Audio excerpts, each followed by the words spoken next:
leadership is not about me. It is about the people that I am working with, and how do I basically make them leaders who can further take the work ahead in my absence. I feel like my leadership journey in some parts can get quite isolating and lonely. Creating that space where everyone feels a sense of joint ownership, a sense of purpose. I think that for me is what leadership is all about.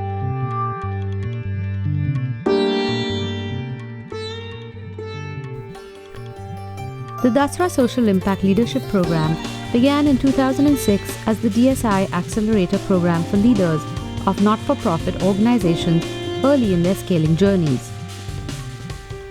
The DSI Leadership Programme was launched in 2014 in collaboration with Harvard Business School and today has an alumni base of over 600 leaders. Earlier this year, we caught up with the Dasra team and the current cohort of the Leadership Programme to learn more about this initiative. Our first decade in terms of working with organizations, experiences and helping them grow and scale, we realized at Dasra that we were in essence taking what we learned from 5 to 7 different organizations and sharing that knowledge with the organization we were working with one-on-one. And decided, why are we continuing to be sort of this middleman in this process? And is there a way we, in fact, bring all of the organizations together? Here's Deval Sangvi, co-founder and director of Dasra and host of the No Cost Extension podcast, speaking about the early years of working with social sector leadership. Because in essence, the knowledge we have is from the sector as a whole, from these leaders. And that's really where we pivoted to do Dasra Social Impact, was to bring a group of leaders together with facilitated conversation, but have them share best practices, have them have their own community. So question is, how do you really equip leaders to go out and function against all odds? Amit Chandra is the chairman of Bain Capital India and has been a long-time supporter of both Dasra and the Dasra Social Impact Leadership Programme. He believes that social impact leaders are required to work miracles on a daily basis, sometimes with little to no support. On the flip side, my own experience as someone who's gone through the corporate, sector is that in many ways the system is geared to make you succeed. This great miracle that we call the Indian economic miracle, I think a lot of it is basically because we've had talent which has been equipped with tools which has, prepared it for the challenges of today, be it, great engineering colleges or great management schools or even other, chartered accountant associations, etc. All of these have equipped, the same set of people with tools which have allowed them to go out and face challenges and go out and build great companies, not just in India, but overseas as well. And so it did make Archana and me reflect that the same set of people, if they have a more enabling set of tools, will obviously perform very differently. And it's not just enabling tools, you've got to do a lot of other things as well. But I think it's got to begin with at least providing people with enabling tools.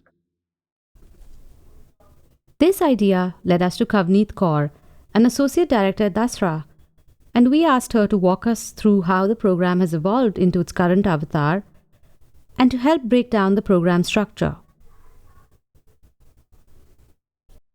During the COVID phase, we did go back to our alumni. We ran an alumni engagement program that ran around 3 months. And that is the time, when we started hearing a lot of conversations around building the second in line. How do you strengthen, second in line in nonprofit organizations where the burden always seems to still remain with the CXOs? And that gave us a lot of inspiration and push to relaunch this program. In fact, in 2024, specifically focusing on the second in line. So there are 4 modules the program covers. Each module is around 3 days long, 3 to 4 days long. The first one focuses on leadership and strategy. So you understand your own leadership styles through psychometric testing. You talk about strategy. What does it mean in context to your own organization? The second module focuses on organization culture.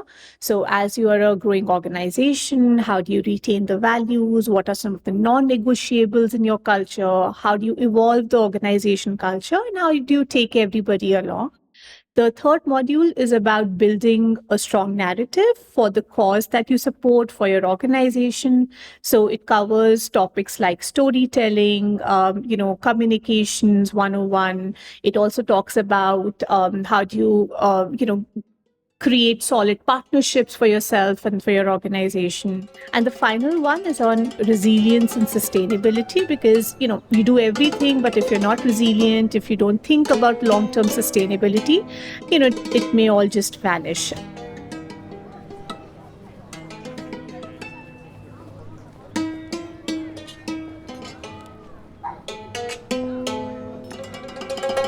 An opportunity like this for passionate changemakers from social sector is much needed, primarily because I don't think there is a lot of intentional thought usually is put into developing leadership, either due to lack of resource allocation or it's never a priority.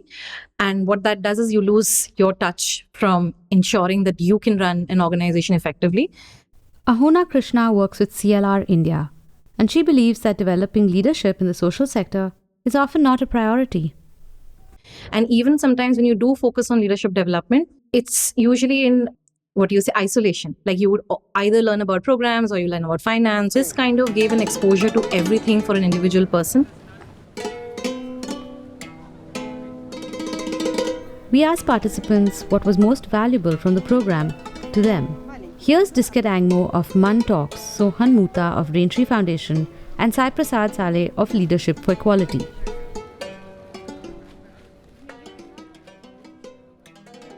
This program has really affirmed a lot of the stuff that we did at MUN Talks.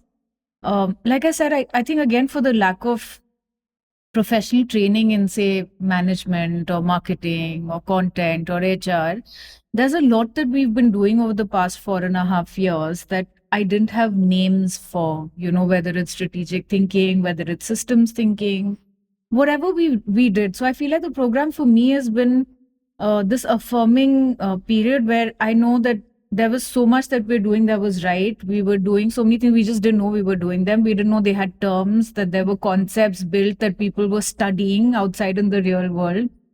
But yeah, so I feel like the program's really affirmed a lot of the work, and it's now motivated me to keep doing more of that.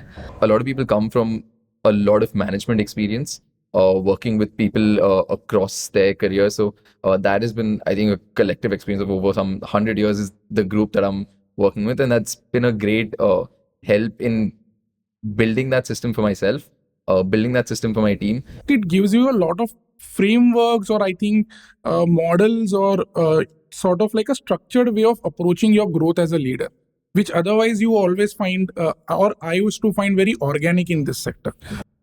Participants also said that their teams and even their family members have seen changes in them. Here's Kirti Chaturvedi of TNS India Foundation, and Saiprasad again.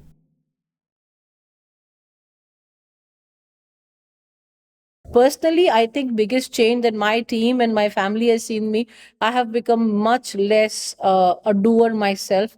I've become more delegation oriented.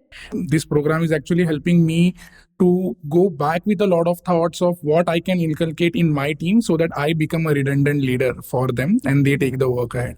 So that has been reinforced very strongly through this program. Leaders also found that this program was a safe space to speak openly about their leadership challenges. I struggle with giving appreciation. I've always not felt the need for something like that for myself. So I felt that's just how it works. But there have been different challenges with that.